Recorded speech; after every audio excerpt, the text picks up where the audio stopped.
Hey, salut à tous, on continue les vidéos durant cette période un peu particulière et ça peut se voir ici et ici. Ouais, effectivement, comme tout le monde. Voilà.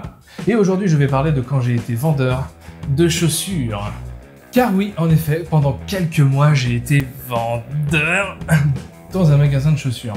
Et je dis bien vendeur parce que tu passes plus de temps à ranger des pompes qu'à conseiller les clients. Et le temps de dénicher un peu toutes les chaussures, semées aux quatre coins du magasin par les clients qui ont essayé 15 paires différentes.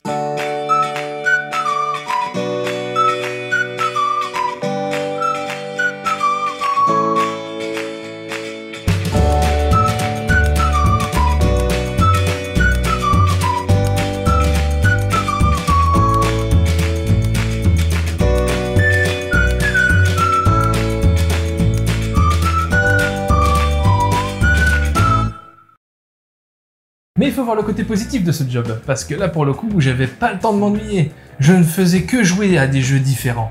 À cache-cache, ça va pas dans le rayon, ça. Aux jeux de mémoire, pour retrouver les paires. Non. Non, rien à voir.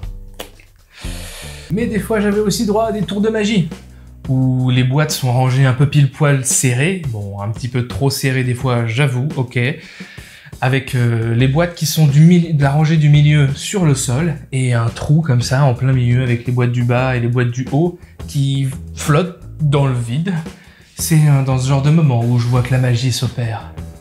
Et dans mon magasin, ils ont eu la merveilleuse idée d'installer un jeu pour enfants. Alors c'est super pratique pour les parents parce qu'ils les laissent pour aller jouer tranquillement. Eux, ils vont faire le tour pour faire leurs emplettes tranquillement. La seule chose, c'est que les enfants mis ensemble, ça fait un vacarme pas possible et toute la journée, des fois c'est très très long. Et puis l'ambiance devient parfois électrique.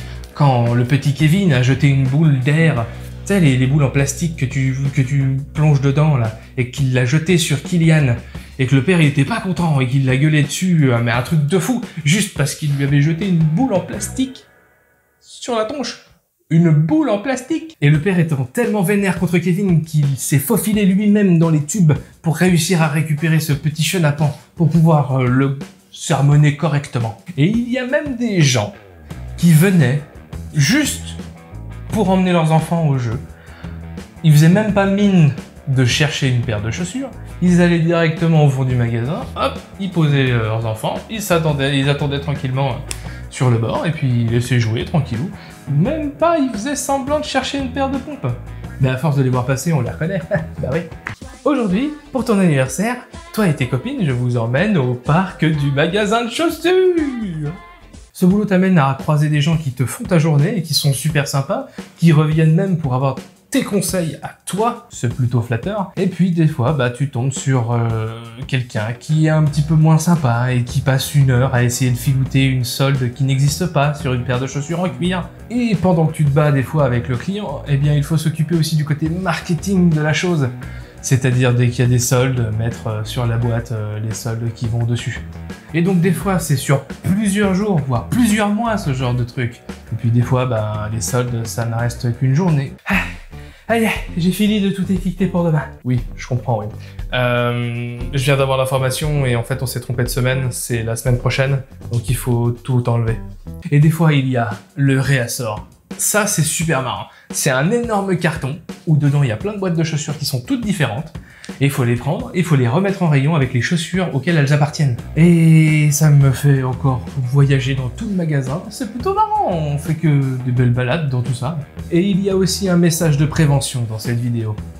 Vous savez les grandes poubelles qu'il y a tout le long du magasin? Les grandes poubelles toutes trouées dans tous les sens. C'est pour accueillir des bouts de carton qui peuvent être dans les chaussures pour pouvoir les laisser droites. Ou alors les boulettes de papier qu'il y a au fond de la chaussure que quand on a tout enlevé, on essaye la chaussure et il en restait encore une au fond. Et donc ces poubelles ne sont pas hermétiques et peuvent laisser tout passer. Et à la fin de la journée, c'est nous qui devions les vider. Et comme elles sont pas très pratiques, comme c'est des grands trucs comme ça là, bah tu mets le sac poubelle sur le sol, tu retournes la poubelle dans la poubelle et tu fais tout tomber dedans. Alors en général, quand c'est des bouts de carton, des boulettes de papier ou quoi que ce soit qui est dans la lignée des chaussures, généralement il n'y a pas trop de problème. C'est quand on rajoute des choses qui ne sont pas censées être là que ça devient un petit peu plus sport. Et alors on retrouve des surprises plus ou moins chiantes. Ça peut être de la nourriture qui passe, ou des chewing-gums qui sont collés, mais ça encore, c'est pas trop grave. Ça devient limite plus gênant à partir du moment où c'est une canette presque remplie, ou du vomi, ce qui fait que une fois qu'on retourne le tout, on se fait asperger de tout ce qu'il y avait dedans. Et même si c'est circonstances particulières, c'est quand même assez hard de trouver un tampon usagé ou une couche surprise au fond de la poubelle. Voilà, c'est tout pour cette vidéo. Merci d'avoir regardé. Bonne journée. À la prochaine. Ciao.